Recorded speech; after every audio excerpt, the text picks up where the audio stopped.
ఈ విధంగా తెలుగు జాతి కీర్తి విశ్వవ్యాప్తం అయిందని చెప్పి ఈ సందర్భంగా తెలియజేస్తూ మరి నారా లోకేష్ గారు రాబోయే రోజుల్లో ఆయన యువగళం సందర్భంగా 3000 కిలోమీటర్ల పైన ఈ రాష్ట్రంలో పర్యటించి యువత నిరుద్యోగ యువత యొక్క సమస్యలు విని ఈ రోజున వారికి ఏదైతే 20 లక్షల ఉద్యోగాల కల్పన కృషి చేస్తానని చెప్పారో ఐటీ రంగంలో ఇలా మంత్రిగా ఇలా ప్రపంచవ్యాప్తంగా అనేక సంస్కరణలు తీసుకొస్తూ అక్కడి నుంచి ఈ సంస్థల్ని ఆహ్వానించి మరి ఈ సంవత్సర కాలంలోనే లక్షలాది ఉద్యోగాల రూపకల్పనకి చర్యలు తీసుకున్నటువంటి పరిస్థితి చూసాం. ఈ దిశగా ఆ రోజున చంద్రబాబు నాయుడు గారు చదువు చెప్పించినటువంటి విద్యార్థులు విదేశాలకు వెళ్ళి ఏ విధంగా స్థిరపడి ఇవాళ మన యొక్క ఖ్యాతిని విశ్వవ్యాప్తం చేస్తా ఉన్నారో రాబోయే రోజుల్లో లోకేష్ గారి నాయకత్వంలో కూడా ఖచ్చితంగా తెలుగు జాతి కీర్తి విశ్వవ్యాప్తం అవుతుందని చెప్పి ఆ దిశగా ప్రతి ఒక్కరూ కూడా ఈ లోకేష్ గారు మనకు అందించినటువంటి ఈ 6 అంశాలు ప్రధానంగా ప్రతిరోజు ప్రజల్లో తీసుకెళ్లాల్సిన అవసరం ఉంది. పార్టీ ఈ విధి విధానాల్లో సంపూర్ణంగా ఈ అంశాలని మనం క్రోడీకరించుకొని పనిచేయాల్సిన అవసరం ఉందని చెప్పి ఈ సందర్భంగా తెలియజేస్తూ మరొకసారి ఈ తెలుగు ఖ్యాతి విశ్వవ్యాప్తి అనేటటువంటి సబ్జెక్టు మీద ఈ తీర్మానాన్ని ప్రవేశపెట్టే అవకాశం నాకు కలుగజేసినందుకు ధన్యవాదాలు తెలియజేస్తూ మిమ్మల్ని అందరూ కూడా ఈ తీర్మానాన్ని బలపరచవలసిందిగా మనస్ఫూర్తిగా అభ్యర్థిస్తా ఉన్నాను. థ్యాంక్ యూ అన్నగారు. ఇదే సబ్జెక్ట్ మీద మనకు ఈ తీర్మానాన్ని బలపరుస్తూ పదాలతోటి మనందరినీ ఆకట్టుకునేటువంటి ప్రసంగాలు చేసేటువంటి మన తెలంగాణ సోదరుడు శ్రీ నన్నూరి నర్సిరెడ్డి గారిని రావాల్సిందిగా ఆహ్వానిస్తున్నాం.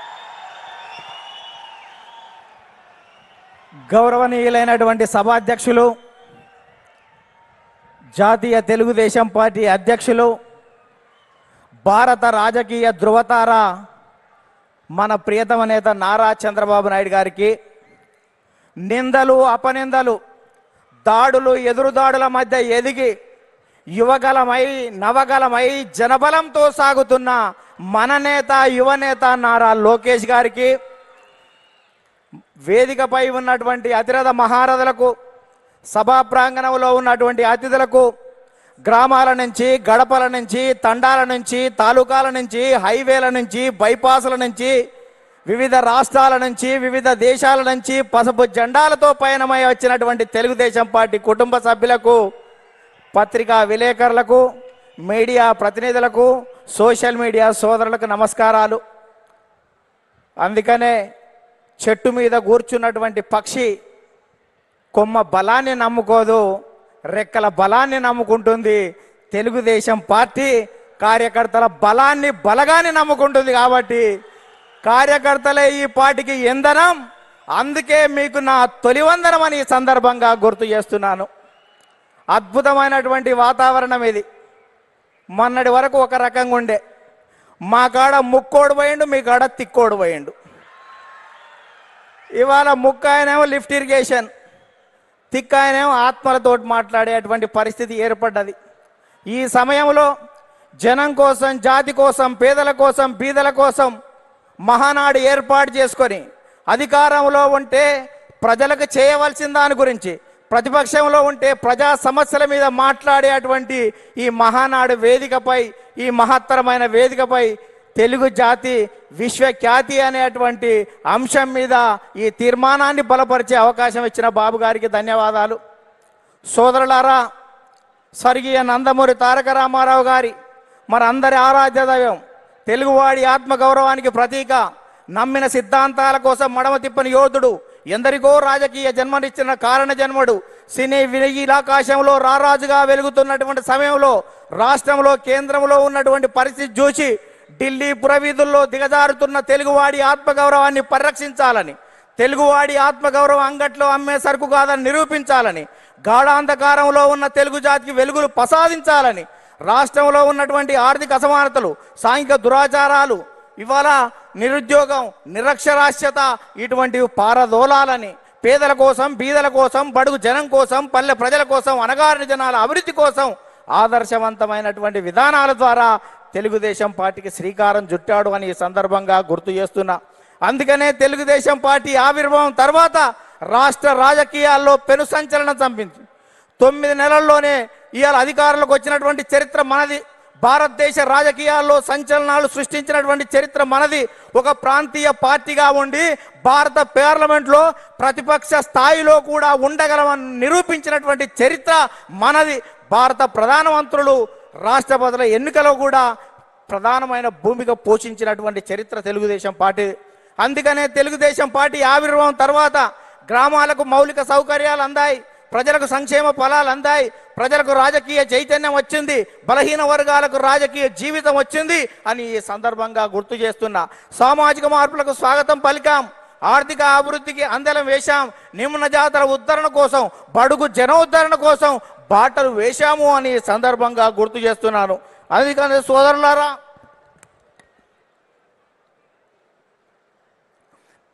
బడుగు జనోద్ధరణ కోసం బాటలు వేశాం. అందుకనే గతంలో రాజకీయాలు భూస్వాములు, ఆసాములు, జమీందారులు, జాగీర్దారులు, దేశ్ముఖులు, దేశ్ పాండేల కబంధ హస్తాలలో ఉన్నటువంటి రాజకీయాన్ని గరీబోళ్ళ ముంద ఉంచినటువంటి చరిత్ర తెలుగుదేశం పార్టీది. కమ్మరి, కుమ్మరి, చాకలి, మంగలి, ఎరకలి, మాల, మాదిగ, వడ్డెర, బలిజ, లంబాడ, కోయ, ముదిరాజ, పెరిక, మేరు, కాపు, వైశ్య, యాదవ, నేత, గీత, కార్మిక, కర్షక, బడుగు బలహీన వర్గాల బిడ్డల చేతులకు ఈ రాజకీయ అవకాశాన్ని తీసుకొచ్చినటువంటి చరిత్ర తెలుగుదేశం పార్టీదని ఈ సందర్భంగా గుర్తు చేస్తున్నా.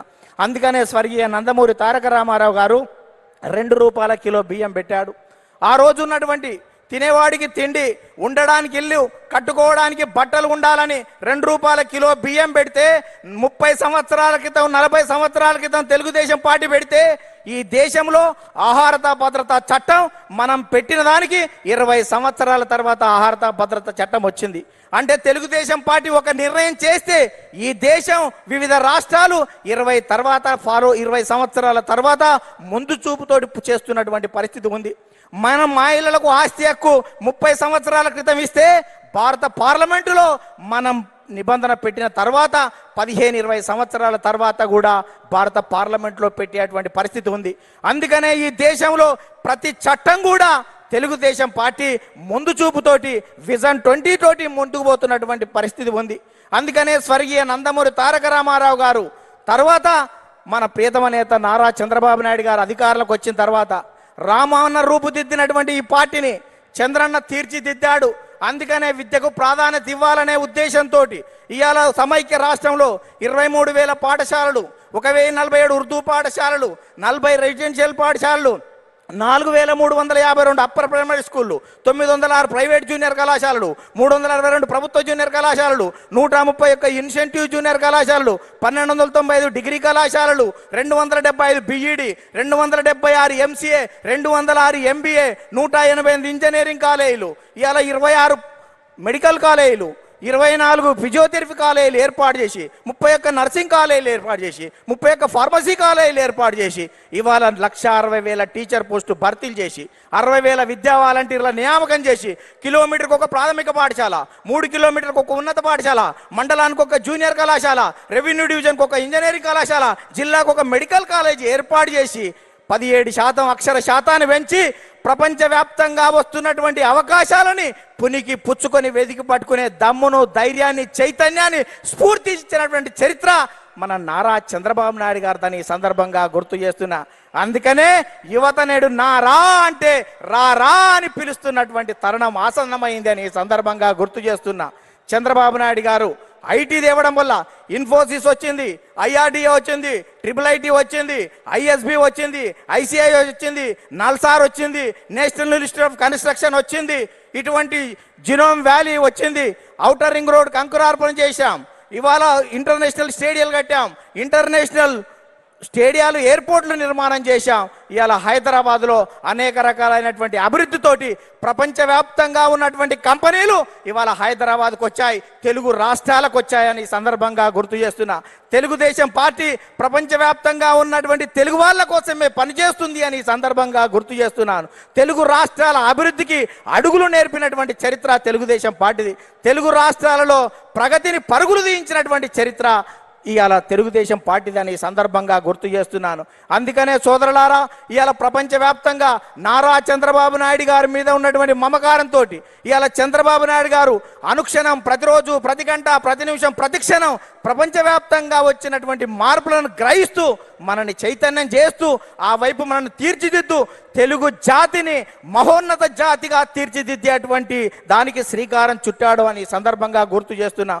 అందుకనే తెలుగుదేశం పార్టీ 20 సంవత్సరాల క్రితం చంద్రబాబు నాయుడు గారు జినోమ్ వ్యాలీ పెడితే కోవిడ్ టైంలో వ్యాక్సిన్ జినోమ్ వ్యాలీ నుంచి వచ్చి భారతదేశం మొత్తం ఇవాళ గర్వించదగ్గటువంటి వ్యాక్సిన్ 20 సంవత్సరాల క్రితం చంద్రబాబు నాయుడు గారు పెట్టిన జినోమ్ వ్యాలీలో తయారయ్యింది అంటే దేశం మొత్తం కూడా చంద్రబాబు నాయుడు గారికి ధన్యవాదాలు చెప్పవలసినటువంటి అవసరం ఉంది అని సందర్భంగా గుర్తు చేస్తున్నాను. అందుకనే అనేక మంది నేతలు రాజకీయంగా ఎన్ని విమర్శలు చేసినా మాన్యశ్రీ ప్రధానమంత్రి సైతం చంద్రబాబు నాయుడు గారి గురించి అనేక విషయాలు చెప్పారు. ముందు చూపుతో ఉన్నటువంటి అతని నాయకత్వాన్ని నేను అనుక్షణం చూస్తూ ఉంటానని చెప్పాడు. 20 సంవత్సరాల క్రితం చంద్రబాబు నాయుడు గారు టూరిజం గురించి చెప్తే ఎగతాళి చేసినటువంటి కమ్యూనిస్టులు మొన్న మా తెలంగాణ అసెంబ్లీలోనే టూరిజం అంటే మేము అపార్థం చేసుకున్నాం, అది అద్భుతం అని చెప్పినటువంటి పరిస్థితి చూశాం. అందుకనే ఇవాళటువంటి తెలంగాణలో ఉన్నటువంటి కొన్ని శక్తులు మనం నిత్యం వ్యతిరేకించే వాళ్ళు అనేక సందర్భాల్లో కూడా మనం చేసినటువంటి చంద్రబాబు నాయుడు గారి జినోమ్ వ్యాలీ గురించి కానీ ఆర్థిక అభివృద్ధిని ఏ రకంగా ముందుకు తీసుకువెళ్ళాడనేటువంటి విషయం